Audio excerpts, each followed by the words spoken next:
지난 주간 2019년 추수감사주일을 은혜롭게 마쳤습니다. 10월 달에 하는 교회도 있고 공식적으로는 오늘 셋째 주로 추수감사주일을 지키는 교회들이 참 많습니다.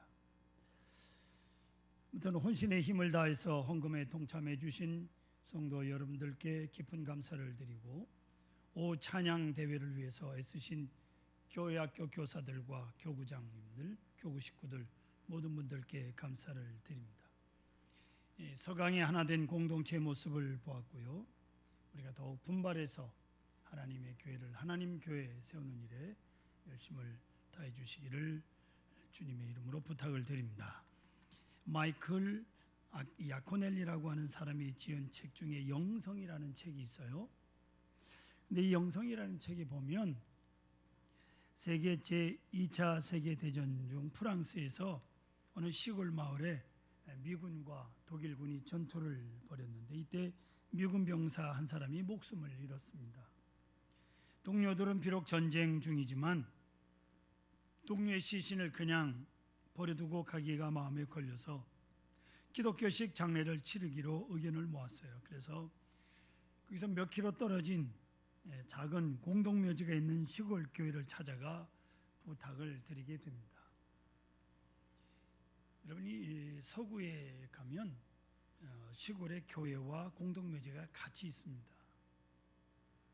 한번 눈으로 보신 분들은 계시겠지만 교회가 있고 그 옆에 마당이 공동묘지예요. 그 마을의 중심이 교회인 겁니다. 예배당 문을 두드리자 연세 많으신 목사님이 문을 열고 나오셔서 이제 자초지종을 말씀을 드리고 한 병사가 아주 정중하게 말을 꺼냅니다. 친구를 교회 묘지에 묻고 싶다는 거죠. 그러자 목사님이 묻기를 친구가 기독교인이었느냐? 아니라고 동료가 대답을 합니다. 그러자 목사님은 미안합니다. 기독교인이 아니면 이곳에 묻힐 수가 없습니다. 거절을 합니다. 오랜 전쟁에 지친 병사들이 피곤한 모습으로 돌아가 떠나려고 할 때 목사가 그들을 불러 세워서 하는 말이 하지만 교회 묘지 울타리 밖에 묻는 것은 괜찮습니다. 병사들은 어쩔 수 없이 울타리 밖에 땅을 파고 동료를 거기에 묻어 주었습니다. 해가 지고 어두운 밤이 되었습니다. 이제 다음날 아침 전선을 옮기라는 명령을 받은 병사들은 떠나기 전에 마지막으로 동료를 찾아가 작별 인사를 하기 위해서 그 교회를 찾아갔습니다. 하지만 묻은 동료의 그 자리를 찾을 길이 없는 거예요. 어리둥절한 병사들이 목사님을 찾아가 어제 동료를 묻은 자리를 찾을 수가 없다고 어떻게 된 일이냐고 물었습니다. 그러자 목사는 웃으면서 이렇게 말합니다. 어젯밤 당신들이 떠나간 후에 나는 잠을 이룰 수가 없었습니다. 그래서 오늘 아침 일찍 내가 울타리를 옮겨 놓았습니다. 무덤이 울타리 밖에 있던 무덤을 울타리 안으로 울타리를 옮겨 놓았다는 말입니다. 성도 여러분, 예수님 당시의 유대인들은 하나님의 울타리 안에 있는 사람들과 하나님 은혜의 울타리 밖에 있는 사람으로 유대인들은 구분을 했습니다.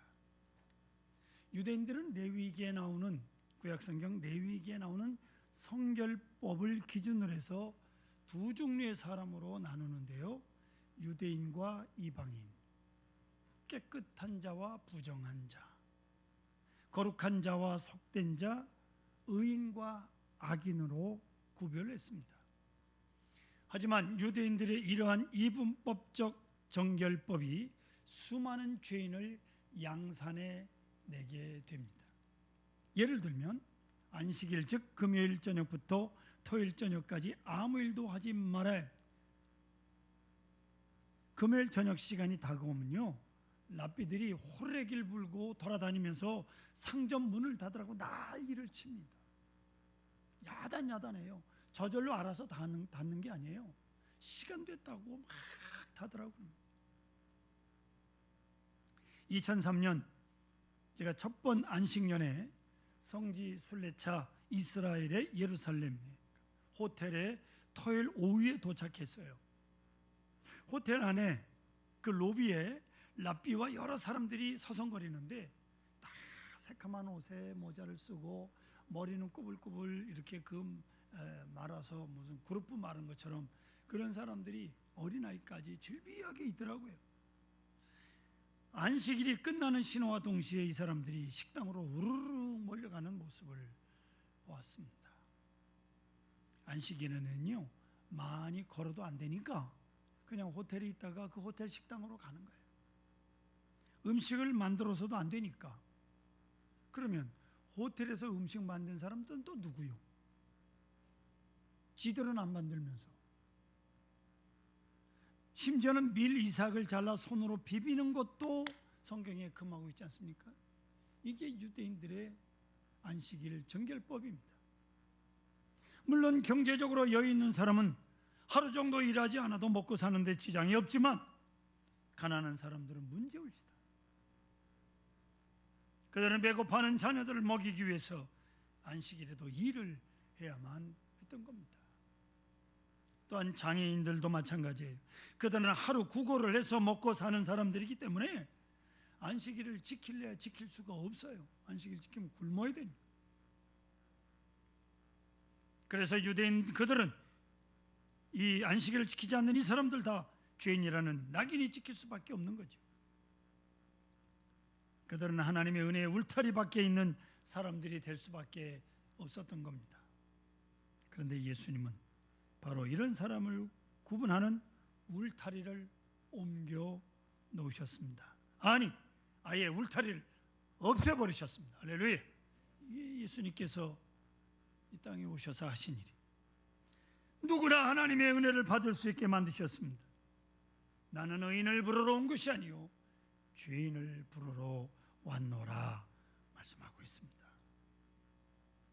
어느 날 예수님께서 두로와 시돈 지방을 가시게 되었습니다. 두로와 시돈 지방은 지금으로 말하면 레바논 지역이에요. 이방 지역입니다. 그럼 길을 가시는데 예수님 앞에 어떤 여인이 갑자기 튀어나와 소리를 지릅니다. 주 다윗의 자손이여 나를 불쌍히 여기소서. 내 딸이 흉악하게 귀신이 들렸나이다. 그런데 예수님께서는 전혀 관심 없이 대답을 안 하십니다. 그러자 이 여인이 계속 외칩니다. 나를 불쌍히 여기소서. 내 딸이 흉악히 귀신이 들렸다. 이 귀신을 좀 내쫓아달라. 하도 소리를 지르니까 참다 못한 제자들이 예수님에게 예수님 저 여자 좀 그냥 가라고 하십시오. 시끄럽습니다. 라고 하자 예수님께서 고개를 돌려 여인을 바라보시면서 말씀하시기를 자네 떡을 취하여 개들에게 던짐이 마땅하지 아니라고 말씀합니다. 이방인을 가리켜서 개라고 하는 건요 당시의 사고방식으로는 전혀 심한 말이 아닙니다. 유대인들은 자기들만이 하나님의 택하심을 받은 민족이요 다른 이방인들은 모두 하나님의 저주를 받은 사람들이라고 생각을 했습니다.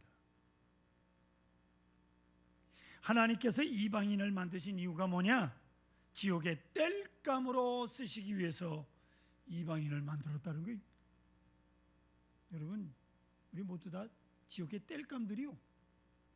네? 유대인들 빼고 이스라엘 사람들 빼고 이방인들은 다 지옥의 땔감들이라니까. 안 믿으시는 모양이네. 네. 사실입니다. 유대인들 그렇게 생각을 해요. 그렇기 때문에 이방 사람들을 사람이 아닌 개 취급을 했던 거예요. 이방인들은 하나님의 은혜의 울타리 밖에 있는 사람들이라 그 말이에요. 그런데 은혜의 울타리 밖에 있던 여인이 예수님에게 이렇게 대답합니다. 주님 맞습니다. 올소이다마는 개들도 제 주인의 상에서 떨어지는 부스러기를 먹나이다. 무슨 뜻입니까? 주님 말씀이 맞는데요. 나 주님의 은혜 받을 자격이 없는 사람입니다. 하지만 제가 큰 은혜를 구하는 것이 아니고 부스러기 은혜라도 상에서 떨어지는 부스러기 같은 은혜라도 내게 베풀어 주시옵소서라고 간절하게 간구하는 거예요. 나는 개입니다. 그러나 부스러기는 먹지 않습니까? 그러자 예수님께서 여인을 부르십니다. 여자요. 여러분, 여기서 여자라고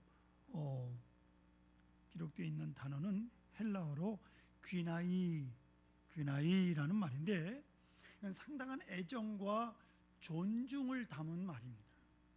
예수님께서 십자가에 못 박혀 돌아가실 때 어머니를 향해서 여자요라고 부르잖아요.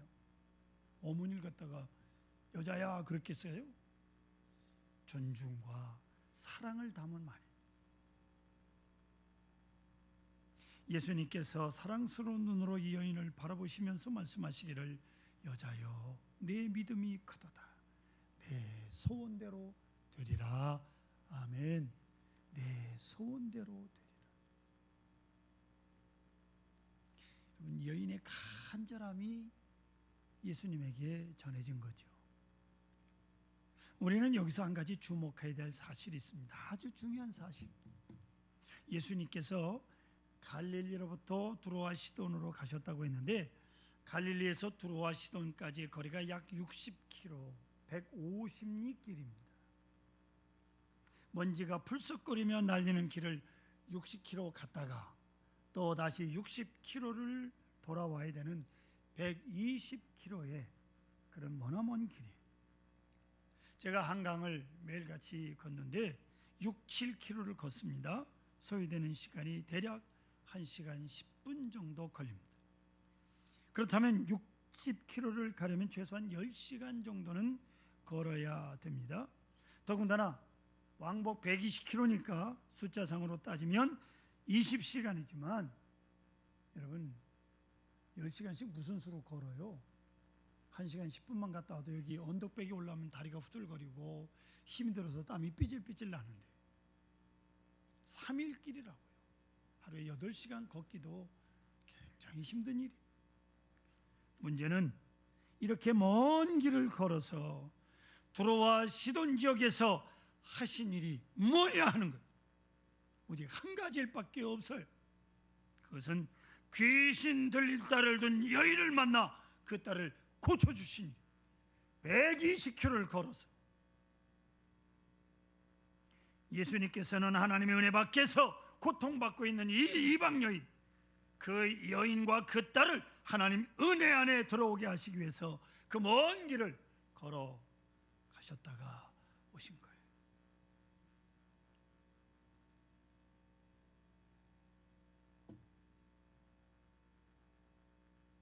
주님은 이스라엘 땅에서 대한민국 땅이요, 비행기로 12시간을 가야 되는 그런 먼 거리인데 아마 예수님 비행기 타고 오실 거예요. 오늘 저와 여러분들을 찾아오신 줄 믿습니다. 또 한 군데 예수님께서 먼 길을 걸어가신 사건이 기록되어 있는데, 예루살렘에서 갈릴리 호수로 가는 중간에 사마리아라고 하는 도시가 있어요. 그런데 유대인들은 사마리아 사람들을 이방인보다 개보다 못한 존재로 여기고, 유대인이지만 사마리아 사람들하고는 상종도 하지 않습니다. 그 이유가 예수님이 오시기 전 721년 전 아수르라고 하는 나라가 이 북쪽 이스라엘 사마리아를 점령을 합니다.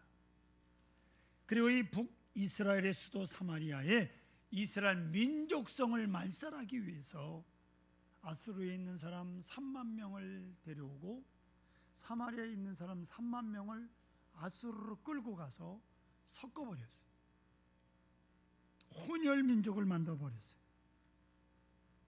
그 이후로 이스라엘 백성들은 사마리아 사람들이 민족의 정통성을 훼손했다고 해서 그들을 멸시하고 이방인보다 더한 취급을 했던 겁니다. 그래서 유대인들은 절대로 사마리아 땅을 밟지 않습니다. 먼 길을 돌아서 갑니다. 하지만 예수님은 사마리아 땅으로 들어가셨습니다. 사마리아 수가성 운물가에 도착하셨고, 성경에 보면 사마리아에 도착하자 제자들이 먹을 것을 사러 갔다, 그렇게 말씀합니다. 즉 예수님이 식사도 제대로 못하시고 불이 나게 사마리아 수가성에 도착하신 이유가 무엇입니까? 성경에 보면 사마리아 여자 하나가 물을 기르러 왔음에 이렇게 말씀합니다. 이것이 예수님께서 사마리아를 찾아가신 이유일시다.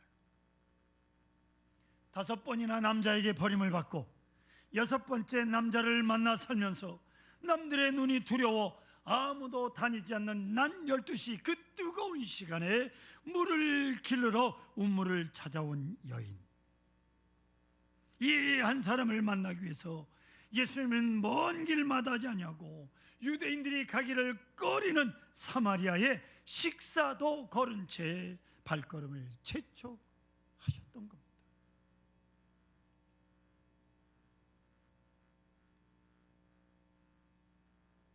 만나야 될 사람이 있기에 예수님은 먼 길 마다하지 않으십니다.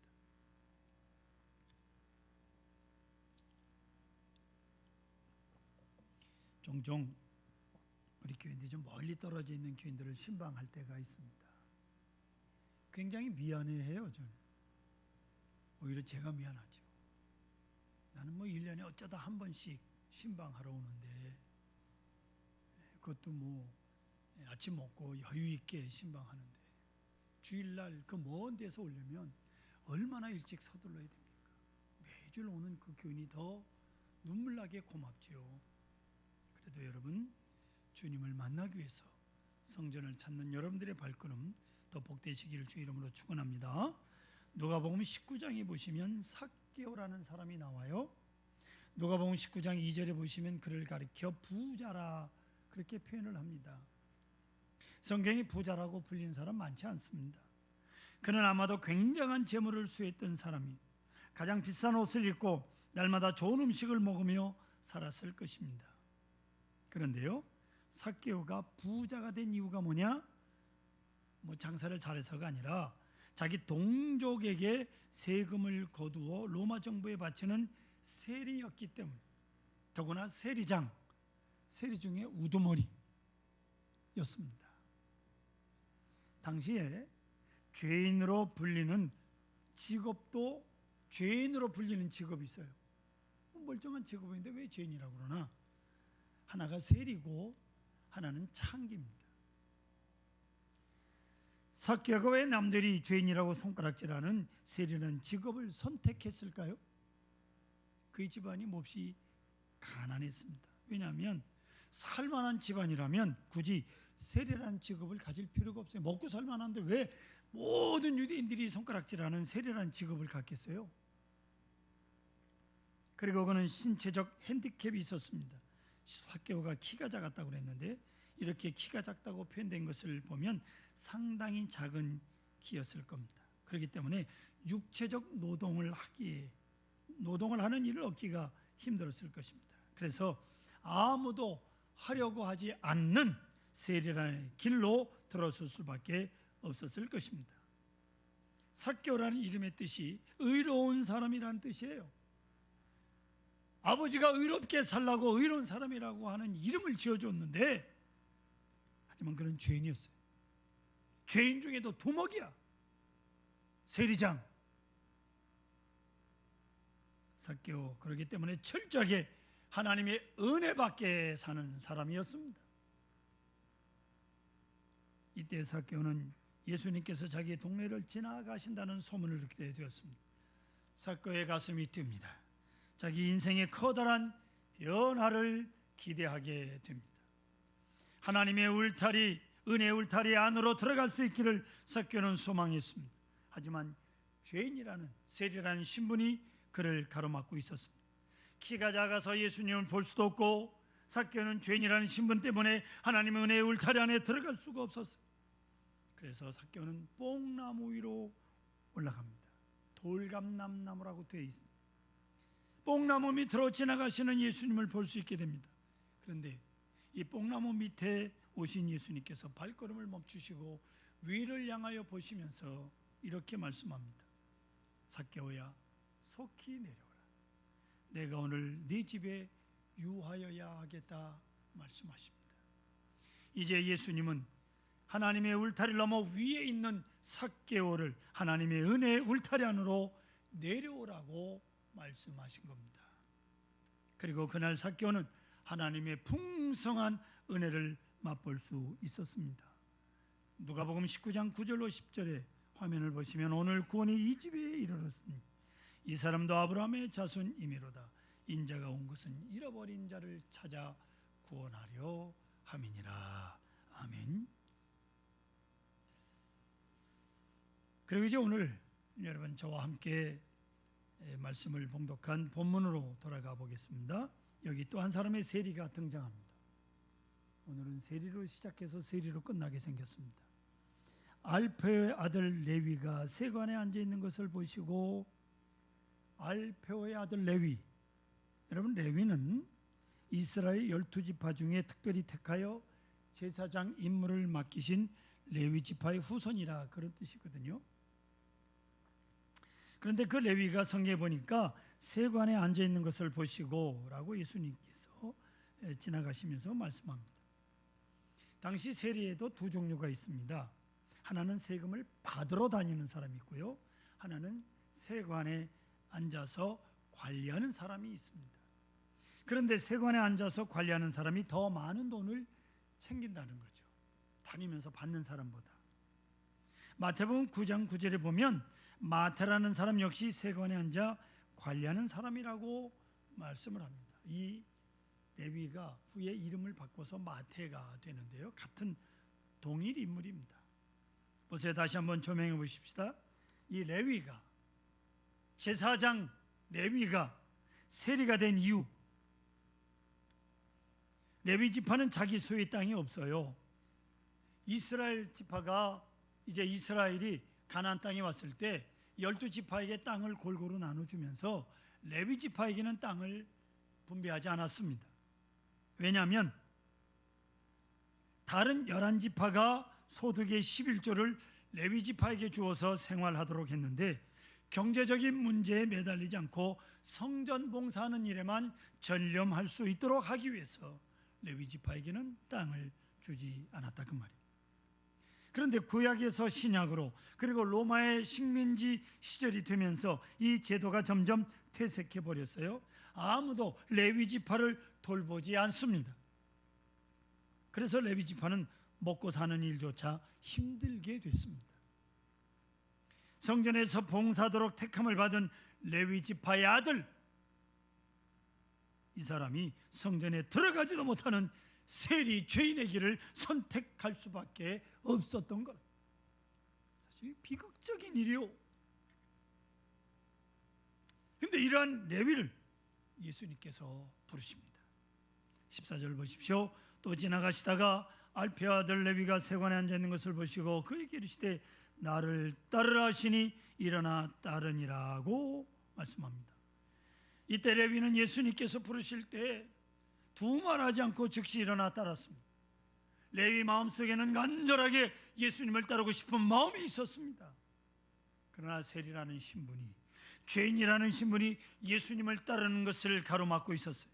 바로 이때 예수님께서 말씀하시기를 나를 따르라고 말씀한 겁니다. 자 보세요. 내 신분 아무런 문제가 되지 않는다는 거예요. 어떤 죄인이라도 나를 따를 수 있다는 거예요. 내 지금 그 모습 그대로, 내 더럽고 추한 그 모습 그대로 일어나 나를 따르라. 너도 얼마든지 하나님의 울타리 안으로 들어올 수 있다라고 예수님께서 말씀하신 거예요. 17절 보십시오. 예수님께서 들으시고 그들에게 이르시되 건강한 자에게는 의사가 쓸데없고 병든 자에게라야 쓸데있느니라. 나는 의인을 부르러 온 것이 아니요 죄인을 부르러 왔노라 말씀합니다. 이렇게 하나님 은혜 안에 들어온 레위는 마태라고 하는 세임을 얻게 되었고요, 그래서 신약성경 마태복음을 기록한 예수님의 12제자가 되었고, 에디오파에 가서 복음을 전하다가 도끼에 목이 잘려 순교하는 순교의 영광을 얻게 됐습니다. 죄인이 순교자가 했습니다. 사랑하는 성도 여러분, 우리가 누구를 죄인이라고 손가락질할 수 있습니까? 주님이 부르신 순교의 영광의 자리에 갈 수 있는 줄로 믿습니다.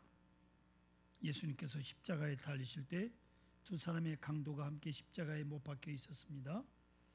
당시 십자가형을 받는 죄목이 몇 가지가 있는데, 자기 부모를 죽인 자, 암살자, 로마 정부를 전복하려는 대역죄인, 탈영한 군인, 성전에서 강도질한 자, 이런 자들을 십자가형에 처했습니다. 그러니까 이 두 사람의 행악자도 이런 죄를 지었을 것입니다. 그러니까 이 두 사람 행악자, 이런 죄인인데 그 중에 한 강도가 말하기를, 예수여 당신의 나라에 임하실 때 나를 기억하소서 라고 말합니다.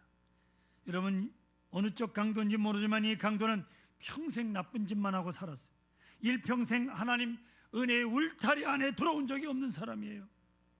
그런데 예수님은 이 강도를 향해서 말씀하시기를, 내가 진실로 내게 이르노니 오늘 내가 나와 함께 낙원에 있으리라 하십니다. 이 강도는 생의 마지막 순간에 하나님 은혜 안에, 은혜의 울타리 안에 뛰어든 사람이에요. 아무것도 한 것이 없어요. 한평생 못된 짓만 했습니다. 그러나 마지막 순간 그의 마음속에는 간절하게 나도 하나님 은혜 가운데 있고 싶고 하나님의 은혜 속에 죽고 싶다라고 하는 간절함이 그 마음이 있었습니다. 그러기에 그는 마지막 하나님 은혜 안에 들어올 수 있었습니다. 사랑하는 성도 여러분, 오늘 우리는 때때로 나 자신이 암만 생각해도 나는 하나님 은혜를 받을 자격이 없다는 생각이 들 때가 있습니까? 나 같은 죄 많은 사람이 하나님께서 쳐다보지도 않으실 거라고 생각 드십니까? 그리고 나같이 세상에 푹 빠져 사는 사람에게 하나님은 관심도 없으실 거야 라고 생각을 하십니까?